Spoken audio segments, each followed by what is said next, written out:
Hello everyone, and welcome to our Belgian Villains channel. Today, we're going to comment on the match that took place this Saturday the 6th of December, at Villa Park. Aston Villa were, at that moment, in third place in the Premier League table.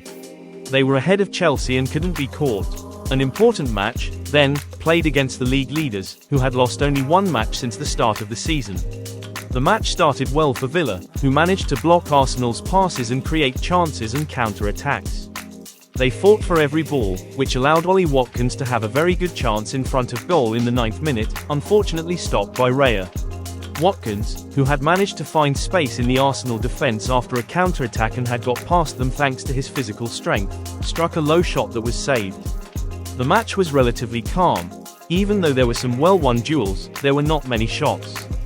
Despite a good action for Arsenal, who managed to score, the goal was correctly ruled offside due to Bukayo Saka being too far forward when he sent the ball straight to Ez, who only had to finish it. Then Aston Villa tried to create chances, but didn't really manage to trouble Raya's goal. Until the 36th minute, when Pau Torres tried to cross towards Ollie Watkins. The cross was deflected by Jurrien Timber and landed at the feet of Matty Cash, who struck it on the half volley and sent it between Raya's legs. Aston Villa led 1-0, a superb goal, and they were now up to second place in the table. Matty Cash, who is having one of his best seasons at Villa, continues to show that he is one of the best right-backs in the Premier League. 1-0 for Villa at that moment. Aston Villa continued to put pressure on Arsenal and could have scored another goal thanks to Rodgers, who was extremely good in the final minutes. He managed to dribble past the whole Arsenal defence and cross perfectly for Youri Tielemans, but without success. Both teams then went into the dressing rooms with the score at 1-0 for Villa.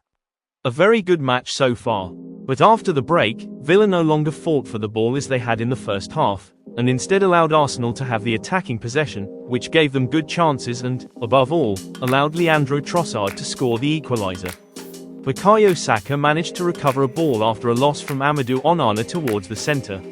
The shot was deflected by Emiliano Martinez, who prevented it from going in, but Leandro Trossard was there for the second ball and finished by placing it into the net. 1-1. It was time to wake up, even if they were playing against the league leaders.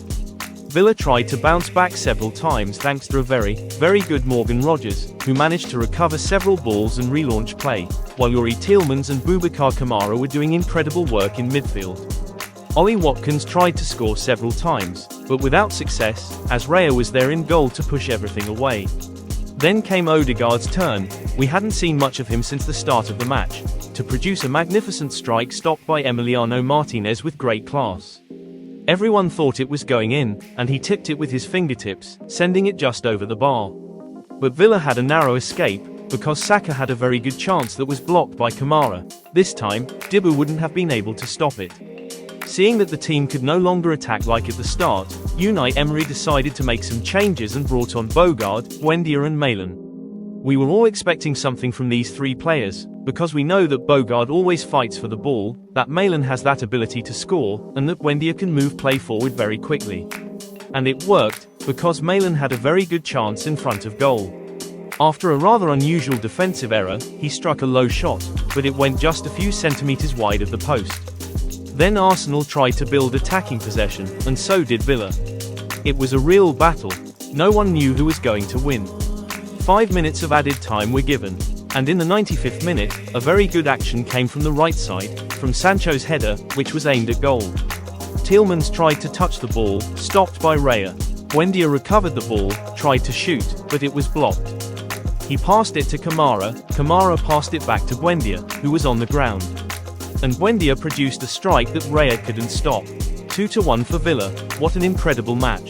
In the very last second, Aston Villa scored the winning goal thanks to the man of the moment, Emi Buendia. The match therefore ended 2-1. A superb match for Aston Villa, who are now on several consecutive wins. Thank you for watching this video. We'll meet again to comment on the match against Basel, and we hope to see a performance worthy of what a Premier League side can produce. Up the Villa!